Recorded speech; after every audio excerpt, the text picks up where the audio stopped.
శంకర్ అందరికీ నమస్కారం అండి. గృహయోగి ధర్మవరం గృహయోగి యూట్యూబ్ ఛానల్ స్వాగతం. ఈరోజు మనం చెప్పుకునే టాపిక్ వచ్చేసి తారాబలానికి సంబంధించిన కాన్సెప్ట్ చెప్తాను. అంటే తారాబలం అంటే ఏంటి, దాన్ని ఎలా చూడాలి, తారాలకు సంబంధించిన కాన్సెప్ట్ ఏంటి అన్నది మనం ఈరోజు చెప్పుకున్నాం. ముఖ్యంగా తారాబలం కట్టడం ఎలా.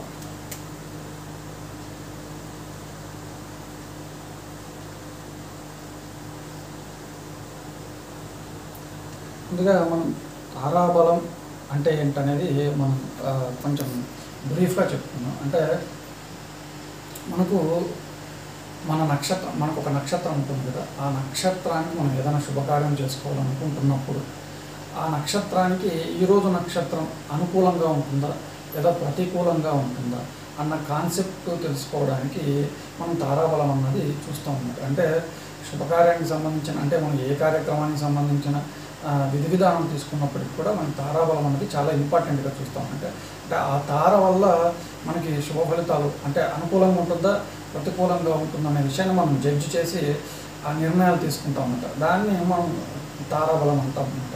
అంటే ఇక్కడ తారాబలం అని చెప్పాం కదా, ముందుగా మనం తారాబలం తెలియాలంటే ముందుగా తారలు ఎన్ని అన్నది మనకు తెలియాలన్నమాట.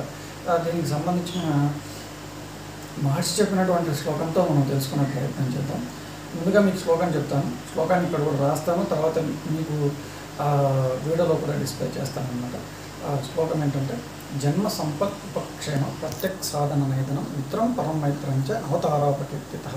అంటే అంటూ మహర్షులు ఏం చెప్పారు, తారలకు సంబంధించిన విషయం చెప్పారు. ఎన్ని తారలు అని చెప్పారు, నవతారాపకీర్తిత. బాగా గుర్తుపెట్టుకోవాలి. అంటే 9 రకాల తారలు అని మహర్షులు చెప్పుకుంటూ వచ్చారండి. అంటే ఇక్కడ ఏంటంటే నవాంశకు సంబంధించిన కాన్సెప్టే ఇక్కడ మనకి అంతర్లీనంగా ఉంటుందన్నమాట. మరీ నవాంశ అంటే ఏంటి, నవాంశకు సంబంధించిన సబ్జెక్ట్ ఏంటన్నది వేరే వీడియోలో తెలుసుకున్నాం. ఇప్పుడు ఓన్లీ నవతారాలకు సంబంధించిన సబ్జెక్ట్ అని చెప్తున్నాం. ఇక్కడ ఏం చెప్పారు, జన్మ, రెండవది సంపత్, మూడవది విపత్, నాలుగవది క్షేమ, ఐదవది ప్రత్యక్, ఆరవది సాధన, ఏడవది నైదనం, ఎనిమిదవది మిత్రంచ, 9 పరమమైత్రం, పరమమైత్రంచ, నవతార ప్రకీర్తిత. అంటే ఏం చెప్పారు, ఈ విధంగా 9 తారలు వాటికి సంబంధించిన పేర్లు అని చెప్పారు. అంటే ఏం చెప్పారు, ఫస్ట్ది జన్మతార,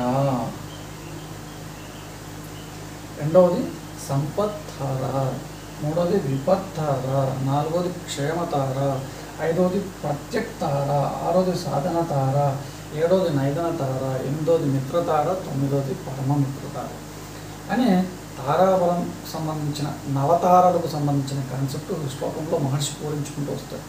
అంటే ఇక్కడ 9 రకాల తారలు మనం తెలుసుకున్నాం. ఓకే, ఈ 9 రకాల తారల్లో అనుకూలంగా ఉండేటివి ఏంటి, ప్రతికూలంగా ఉండేటివి ఏంటి అన్నది మనం తెలుసుకోవాలన్నమాట. అంటే అనుకూల ఫలితాలు ఇచ్చే నక్షత్రాలు ఏవి, అంటే తారలేవి, ప్రతికూల ఫలితాలు ఇచ్చే నక్షత్ర తారలేవి అన్నది మనం తెలుసుకోవాలంటే మళ్ళీ మనం దానికి సంబంధించిన విధి విధానం తెలుసుకోవాలన్నమాట. సరే, ఇప్పుడు మనం తారాబలానికి సంబంధించిన నవతారలు చెప్పాము. ఇప్పుడు మనం దానికి సంబంధించిన అంటే ఇప్పుడు తారాబలం కనుక్కుందాం.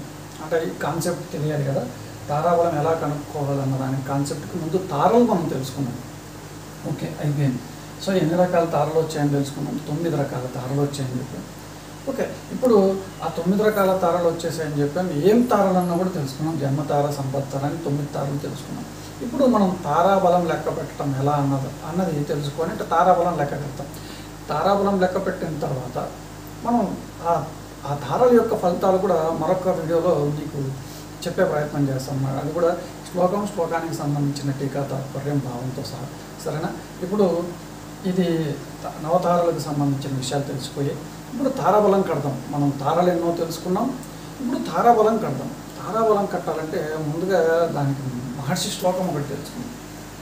అదేంటంటే ఎలా లెక్క పెట్టాలంటే మహర్షి చెప్పుకుంటూ వస్తారు.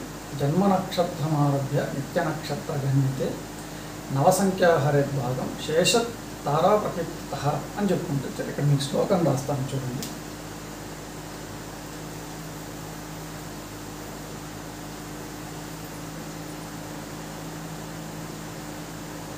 జన్మ నక్షత్ర ఆరభ్య నిత్య నక్షత్ర గణ్యతే నవసంఖ్య హరేద్భాగం శేషత్ తారా ప్రకీర్తిత. అంటే ఇక్కడ ఏం చెప్పుకుంటూ వచ్చారు, జన్మ నక్షత్రం నుంచి లెక్క పెట్టాలంట. జన్మ నక్షత్రం ఆరభ్య వీటికి సంబంధించిన భావం చెప్తాను. అంటే జన్మ నక్షత్రం ఆరభ్య అంటే జన్మ నక్షత్రం మొదలుకొని నిత్య నక్షత్ర గణ్యతే.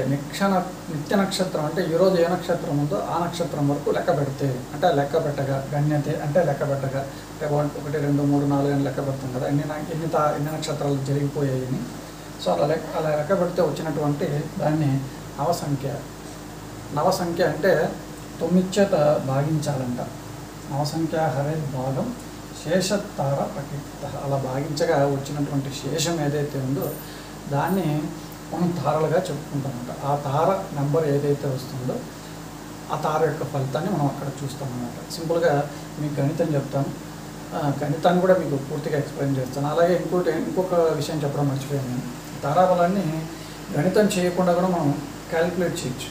ఆ విధానాన్ని కూడా మీకు ప్రత్యేకించి చెప్తాను. సరే, ఇప్పుడు శ్లోకం తెలుసుకుందాం. ఇప్పుడు మనం జన్మ నక్షత్రం నుంచి లెక్కపట్టడం తెలియాలి కదా, శ్లోకం ఉంటుంది. సో మీకు ఇక్కడ రాస్తాను. ఇప్పుడు నక్షత్రం తీసుకున్నాం. ఏ నక్షత్రం? మేము ఉదాహరణకు అశ్వినినే తీసుకున్నాం.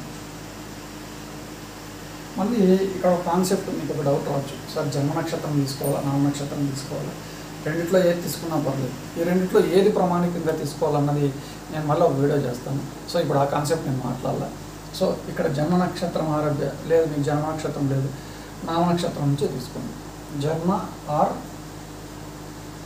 నామ, ఓకేనా? ఇప్పుడు ఇక్కడ జన్మ నక్షత్రం తీసుకున్నాం. అశ్విని అన్నది జన్మ నక్షత్రం. ఈరోజు నక్షత్రం వచ్చేసి పుబ్బా నక్షత్రం జరుగుతుంది అనుకున్నాం. ఈరోజు నక్షత్రం,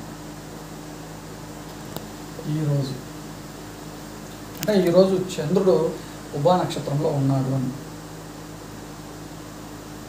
పుబ్బా నక్షత్రంలో ఉన్నాడు. అక్కడ చంద్రుడి స్ఫుటం కూడా మనకు కావాలి. అంటే పుబ్బా నక్షత్రంలో ఉన్నాడని తెలియాలంటే చంద్రుడి స్ఫుటం తెలియాలి కదా.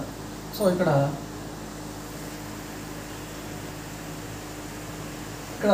చంద్రుడు పుబ్బా నక్షత్రంలో 4, 14, 40 భాగాల్లో ఉన్నాడు. సో ఇవేది ఈ 4, 14, 40 అన్నది ఏంటి అన్నది మీకు సింపుల్గా 4 అంటే రాసులు అనమాట. 14, 40 అంటే భాగాలు, లిప్తలు అంటాం కదా, డిగ్రీస్. ఈ కాన్సెప్ట్ అనేది మీకు మళ్ళీ నేను ఎక్స్ప్లెయిన్ చేస్తాను. మొత్తం గణితం చెప్తాను, దానికి సంబంధించిన గణితం సిరీసే చెప్తాను. సో ఇక్కడ ఇప్పుడు మనం జన్మ నక్షత్రం అశ్విని అనుకున్నాం. ఇక్కడ నుంచి లెక్క పెడతాం. మొత్తం 27 నక్షత్రాలు రాయాల్సి ఉంటుంది. కానీ 27 నక్షత్రాలతో పనిలేదు, మనకు పుబ్బా నక్షత్రం వరకే ఇక్కడ అవసరం ఉంది. పుబ్బా నక్షత్రాన్ని క్యాలిక్యులేట్ చేయాలి కాబట్టి 1, 2 భరణి, 3 కృత్తిక, 4 రోహిణి, 5 మృగశిర, 6 ఆరుద్ర, 7 పునర్వసు, 8 పుష్యమి, 9 ఆశ్లేష, 10 మఖ, 11 కుంభ. సో ఇక్కడ వరకు తెలుసుకున్నాం కదా. మనము ఇక్కడ నుంచి క్యాలిక్యులేట్ చేసుకుంటూ రావాలి. అది ఎలా క్యాలిక్యులేట్ చేయాలంటే 1 నుంచి పుబ్బ అంటే అశ్విని నుంచి పుబ్బ వరకు ఎన్ని నక్షత్రాలు వస్తే క్యాలిక్యులేట్ చేయాలి. ఇక్కడ నెంబర్లు మనం ఆల్రెడీ వేసాం. సో ఇక్కడికి 11 నక్షత్రాలు అయ్యాయి కదా. ఇక్కడ మనం 11 అనేది తీసుకుంటాం. ఏం చెప్పాం ఇక్కడ శ్లోకంలో చెప్పుకుంటాం. జన్మ నక్షత్రం ఆరభ్య అంటే జన్మ నక్షత్రం నుంచి మొదలు పెట్టుకుంటూ వస్తాము. నిత్య నక్షత్రం ఉన్నట్టే, నిత్య నక్షత్రం పుబ్బా నక్షత్రము. సో పుబ్బా నక్షత్రానికి ఎన్ని నక్షత్రాలు అయ్యాయి? 11. సో అది ఇక్కడ రాశా అయిపోయింది కదా. నవసంఖ్య హరేద్భాగం ఏం చేయాలంట? ఈ 11ని 9 చేత భాగించాలంట. సో భాగిద్దామా? 9 1 9. సో 2. ఇక్కడ చూడండి శేషం ఇక్కడ చెప్పారు కదా. నవసంఖ్య హరేద్భాగం శేషం ఏదైతే ఉందో తారా ప్రకీర్తిత అంటే అక్కడ ఆ తార యొక్క సంఖ్యను తెలుపుతుంది అన్నమాట. అంటే రెండవ తార అంటే ఏంది, మనం ఆల్రెడీ కిందటి వీడియోలో చెప్పుకున్నాం. 1 జన్మ, 2 సంపత్ కదా. సో రెండవ తార ఏంటి, సంపత్ తార అన్నమాట. సో సంపత్ తార అయింది. ఈ విధంగా మనం తారాబలాన్ని లెక్క కట్టాలి. సో మీకు అర్థం కాకుండా మళ్ళీ ఒకసారి వీడియో చూడండి. ఒకసారి ఒక లైవ్ ఎగ్జాంపుల్ తీసుకొని మీకు గణితం చెప్పే ప్రయత్నం చేస్తాను. ఇక్కడ కూడా చూడండి, శేషమే ఇంపార్టెంట్.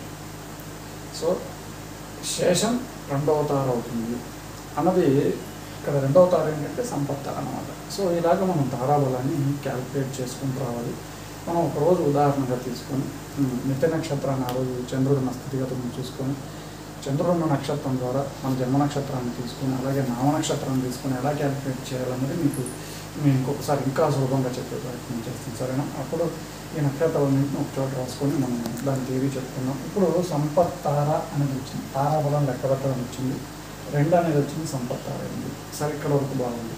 ఇప్పుడు ఆ సంపత్ తార యొక్క ఫలితాలు ఏంటనేది మనం తెలుసుకోవాలంట. అది రేపటి రోజు వీడియోలో తారల యొక్క ఫలితాలు ఎలా ఉంటాయన్నది శ్లోక ప్రమాణం అలాగే భావంతో కూడా మనం తెలుసుకునే ప్రయత్నం చేద్దాం. విజయశంకర స్వస్తి.